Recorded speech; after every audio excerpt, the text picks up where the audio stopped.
जोहार साथियों, मैं संजीत आप सभी को अपने परिवार सोल्यूशन ऑफ संजीत में स्वागत करता हूं।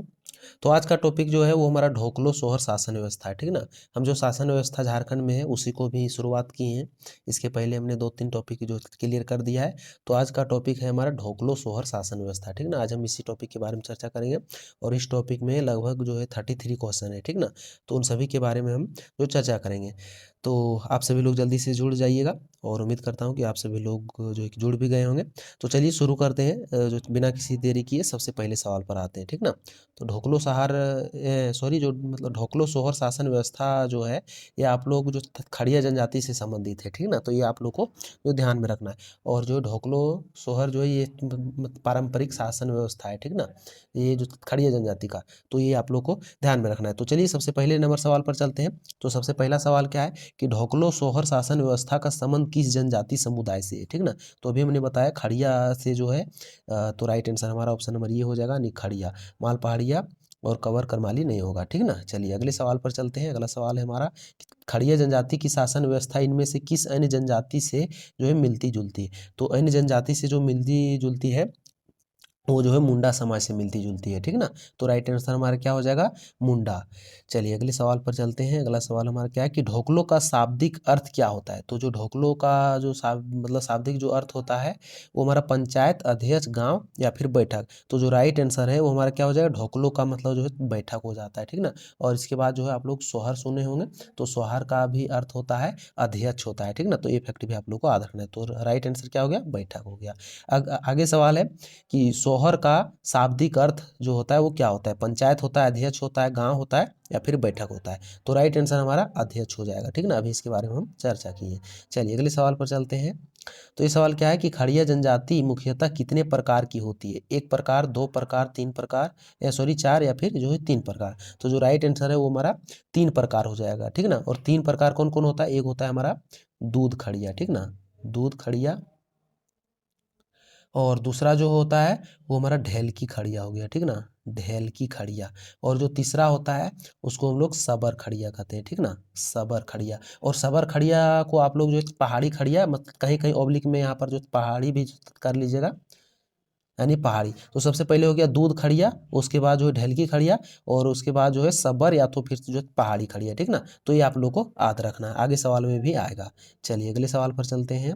तो अगला सवाल है निम्न में से कौन एक खड़िया जनजाति का प्रकार नहीं, दूध खड़िया, ढेलकी खड़िया, पहाड़ी खड़िया या फिर जो है माल खड़िया। तो राइट आंसर हमारा माल खड़िया हो जाएगा। यहाँ पर बोला जा रहा है कौन सा खड़िया जनजाति का प्रकार नहीं, तो प्रकार हमारा ये नहीं, ठीक ना। ढेलकी, दूध और पहाड़ी अभी हम लोगों ने देखा, और पहाड़ी को ही सबर खड़िया भी कहते हैं। तो ये फैक्ट भी आप लोग को याद रखना है। चलिए अगले सवाल पर चलते हैं कि खड़िया समाज द्वारा अखिल भारतीय महासभा का गठन कब किया गया था, 1925 से 26, 47 से 48, 34 से 35 या 67 से 68। तो जो राइट आंसर है वो हमारा 1934 से 35 ईस्वी हो जाएगा, ठीक ना। इसी समय ये जो है अखिल भारतीय महासभा का जो गठन किया गया था, ठीक ना। और फिर ये अखिल भारतीय महासभा का जब गठन किया गया था तो इसे ढोकलो के नाम से जाना गया था, ठीक ना। तो ये फैक्ट भी आप लोग को याद रखना है। चलिए अगले सवाल पर चलते हैं। तो अगला सवाल क्या है कि 1934 से 35 में खड़िया समाज द्वारा अखिल भारतीय महासभा को किस नाम से जाना गया, ढोकलो नाम से, सोहर नाम से या फिर जो है मतलब महासभा नाम से। तो अभी हम इसके बारे में जस्ट बताएं कि ढोकलो नाम से जो जाना गया था, ठीक ना। तो राइट आंसर हमारा क्या हो जाएगा, ढोकलो हो जाएगा। अगला सवाल हमारा क्या है, सबसे ऊपर होगा। और अभी तक जितने लोग इस वीडियो को देख रहे हैं प्लीज़ आप सभी लोगों से रिक्वेस्ट है कि वीडियो को अभी तक लाइक नहीं किए तो हमारे इस वीडियो को लाइक कर देंगे। चलिए अगला सवाल है हमारा कि 1934 से 35 में गठित ढोकलो सोहर महासभा के संबंध में इनमें से कौन सा कथन जो है सत्य है, ठीक ना। चलिए देखते हैं कि इसमें जाति प्रथा का जो समर्थन किया गया ये हमारा राइट है, इसमें पंचायती राज व्यवस्था का विरोध किया गया ये भी राइट है। उपरोक्त दोनों कथन सत्य यहाँ है तो हमारा option number C right answer हो जाएगा, ठीक ना। और उपरोक्त दोनों और उपरोक्त सभी वाला तो उन लोग का जो अच्छा वाला सवाल होता है ना, राइट आंसर होता है। चलिए अगला सवाल है कि निम्न में से कौन एक खड़िया जनजाति की प्रकार नहीं है, दूध खड़िया, सबर खड़िया, ढेलकी खड़िया या फिर टांगी खड़िया। तो अभी हमने जो चर्चा किया कि था कि दूध खड़िया, ढेलकी खड़िया और पहाड़ी या फिर जो है सबर खड़िया, ये तीन प्रकार की होती है, ठीक ना। तो यहाँ पर कौन नहीं है, तो राइट आंसर हमारा क्या हो जाएगा, राइट आंसर टांगे खड़िया हो जाएगा, ठीक ना। दूध, सबर और ढेलकी ये तीनों होता है। तो राइट आंसर हमारा क्या हो जाएगा, टांगे खड़िया। अगला सवाल क्या है कि परंपरागत रूप से जिन लोगों ने खड़िया जनजाति का गांव बसाया था उन्हें क्या कहकर संबोधित किया गया था, करटाहा, पाहन, महतो या फिर सोहर। तो राइट आंसर हमारा क्या हो जाएगा, महतो, महतो नाम से जो है संबोधित किया गया था, ठीक ना। और जो महतो जो होता है वो गांव का मुख्य व्यक्ति माना जाता है, ठीक ना। और ये जो है वंशानुगत होता है, लेकिन अगर जो गांव वालों की अगर जो सहमति है तो इसे मतलब कि महतो के पद से हटाया भी जा सकता है, ठीक ना। तो ये फैक्ट भी आप लोग को याद रखना है। चलिए अगले सवाल पर चलते हैं। राइट आंसर हमारा महतो हो गया। अगला सवाल कि खड़िया जनजाति में महतों के संबंध में निम्न में से कौन सा कथन जो है सही नहीं है, ठीक ना। चलिए देखते हैं कौन सा सही नहीं है। यह गांव का मुखिया होता है, अभी हमने बताया, ये तो सही है। फिर यह पद वंशानुगत होता है, ये भी सही है। इसके गांव की सहमति से जो हटाया भी जा सकता है, ठीक ना। तो ये भी फैक्ट सही है। आगे डी में है, यह शासन व्यवस्था के संचालन के साथ साथ जो धार्मिक कार्यों का संपादन करता है, तो ये हमारा जो है रॉन्ग है, ठीक है ना। यहाँ पर बोला जा रहा है कौन सा कथन सत्य नहीं, तो सत्य नहीं हमारा ऑप्शन नंबर डी है, ठीक ना।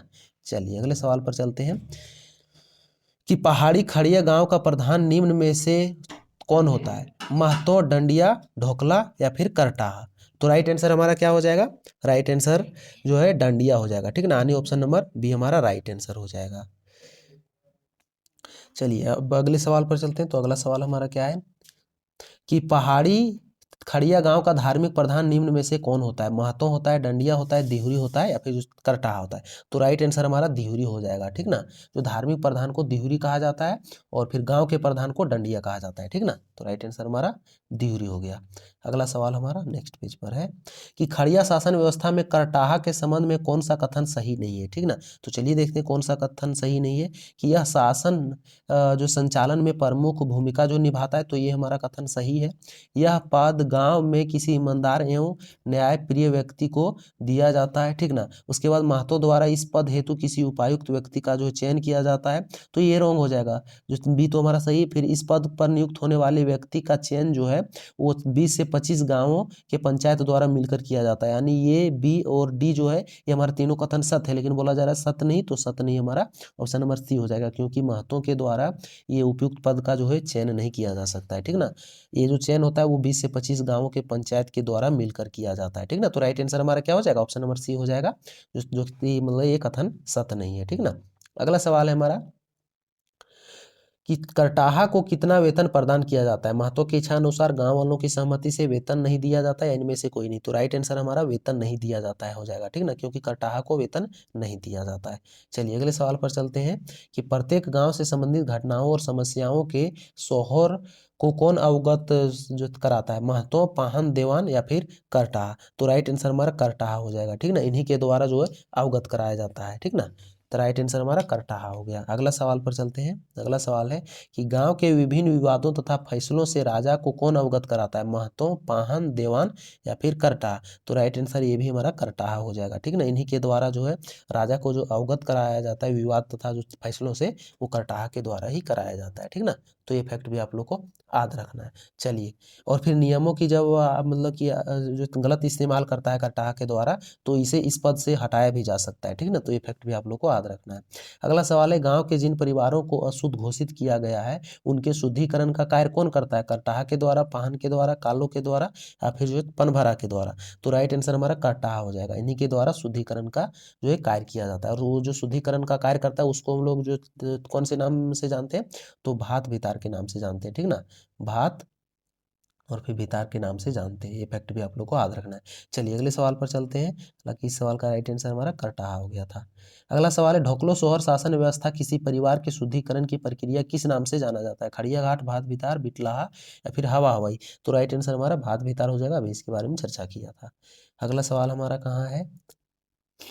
तो अगला सवाल हम चाहेंगे बहुत ही कम समय में जो ज़्यादा सवालों को समाप्त करें। अगला सवाल है ढोकलो सोहर शासन व्यवस्था में अंतर ग्रामीण विवादों का निपटारा निम्न में से किसके द्वारा किया जाता है? खूंट, सोहर, देवान या फिर पंचायत। तो राइट आंसर हमारा खूंट हो जाएगा, ठीक ना। यानी खूंट के द्वारा ही दो या दो से अधिक जो गांव से संबंधित जो विवाद होता है वो निपटारा होता है, ठीक ना। तो राइट आंसर हमारा क्या हो जाएगा? खूंट हो जाएगा, ठीक ना।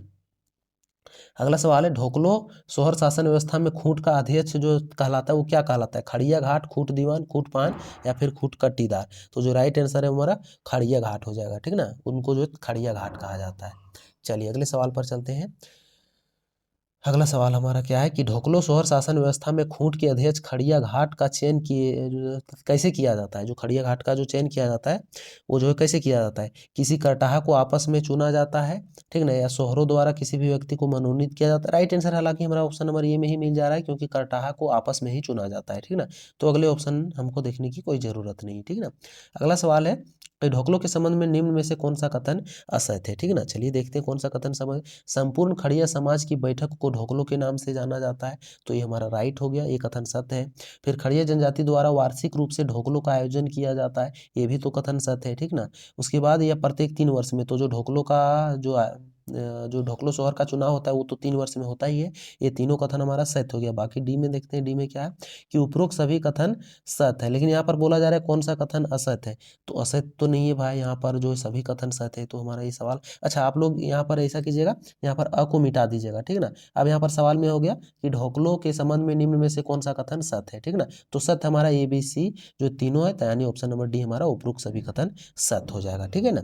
चलिए अगले सवाल पर चलते हैं कि ढोकलो सोहर के संबंध में निम्न में से कौन सा कथन असत्य है। चलिए देखते हैं कौन सा कथन असत्य है। यह संपूर्ण खड़िया समाज का राजा होता है, चलिए ठीक है। इसका चयन ढोकलो में लोगों द्वारा किया जाता है, ठीक ना। तो ढोकलो में लोगों द्वारा किया जाता है, ये भी कथन सत्य है। ढोकलो द्वारा अपने मंत्रियों की सहायता बड़े मुकदमों का निर्णय जो लिया जाता है, ठीक ना, ये भी कथन सत्य है। डी में ढोकलो सोहर का चयन जो प्रतिवर्ष होता है, ठीक ना। तो ऑप्शन नंबर डी हमारा राइट हो जाएगा, क्योंकि जो ये कथन असत्य है।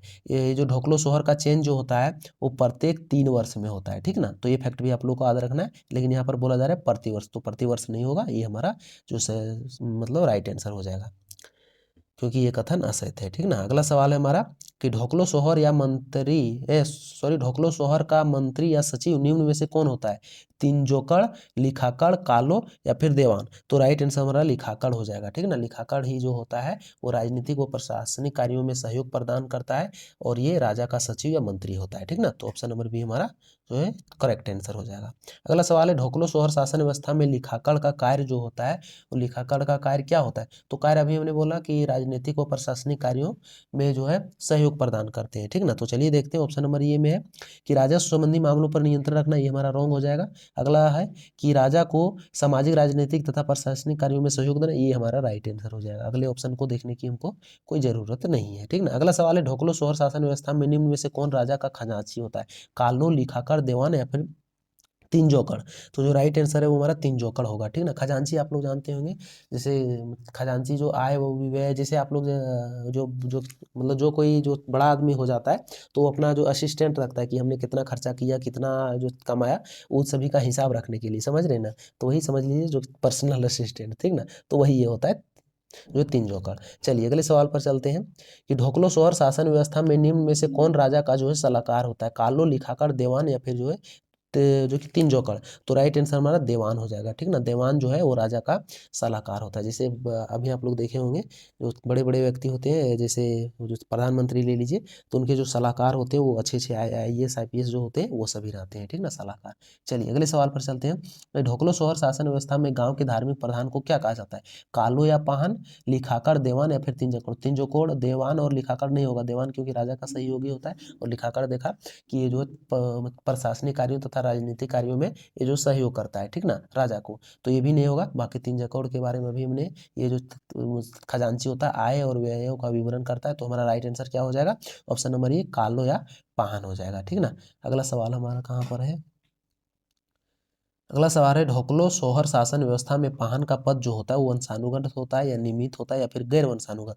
तो राइट आंसर हमारा क्या हो जाएगा, वंशानुगत होता है, ठीक ना। ये जो पाहन मतलब ढोकलो सोहर शासन व्यवस्था में पाहन का जो पद होता है ना, वो वंशानुगत होता है। और ये जो है गाँव का धार्मिक जो प्रधान होता है, और ये जो मतलब पाहन जो होते हैं, इनको कर्मा, फागु पूजा तथा शादी विवाह के अवसर पर जो पूजा पाठ के लिए इनको जो बुलाया जाता है, ठीक ना।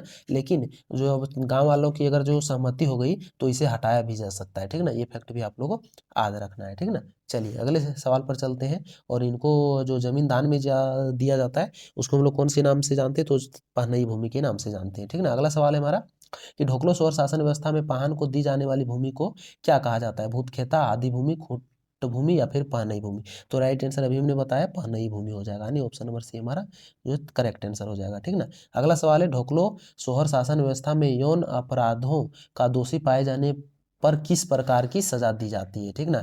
ए में है गांव से बहिष्कृत कर दिया जाता है, आर्थिक दंड दिया जाता है, या फिर शारीरिक दंड दिया जाता है, या फिर उपरोक्त सभी। ये हमारा उपरोक्त सभी वाला आ गया, ठीक ना। हम थोड़ा सा वेट कर रहे हैं, आप लोग जल्दी से राइट आंसर दीजिए, ठीक ना, क्योंकि हम आप लोग का जो कमेंट सेक्शन में हम भी मतलब लाइव में जुड़े रहेंगे, और आप लोग का जो देखते हैं कमेंट कि इसमें भी आप लोग का राइट आंसर आना चाहिए था, ठीक ना, क्योंकि उपरोक्त सभी में सबसे ज़्यादातर राइट आंसर होता है, और आप सभी लोग उपरोक्त सभी ही मारते हैं, ठीक ना। चलिए, उम्मीद करता हूँ कि आप सभी लोग राइट आंसर कर भी दिए होंगे। तो चलिए अब हम बताते हैं। तो इस सवाल का राइट आंसर हमारा हो जाएगा, गांव से बहिष्कृत कर दिया जाता है, ठीक ना। उपरोक्त सभी नहीं होगा, लेकिन कुछ लोग जरूर दिए होंगे। चलिए, कमेंट सेक्शन में हम जो है मतलब देखें, मतलब कि देख रहे भी होंगे, ठीक है ना। तो राइट आंसर हमारा क्या हो जाएगा, गांव से बहिष्कृत कर दिया जाता है, जो यौन अपराध होता है, जिसे रेप का जो केस होता है सो, ठीक है ना। तो आज के इस टॉपिक में बस इतना ही सवाल था। और ये अगर जो वीडियो पसंद आया होगा तो हमारे इस वीडियो को लाइक कीजिएगा, और आप लोगों को हमारा वीडियो जो कैसा लगता है कमेंट सेक्शन में ज़रूर बताइएगा, अपना फीडबैक ज़रूर दीजिएगा। और उम्मीद करता हूँ कि आप सभी लोग अच्छे होंगे, स्वस्थ होंगे और मस्त होंगे, और इसी तरह आगे भी स्वस्थ मस्त रहेंगे। और अपना खुद का जो ख्याल रखिएगा आगे भी, और अच्छे तरीके से तैयारी कीजिएगा। फिर आप लोगों से मिलते हैं कल के सेशन में।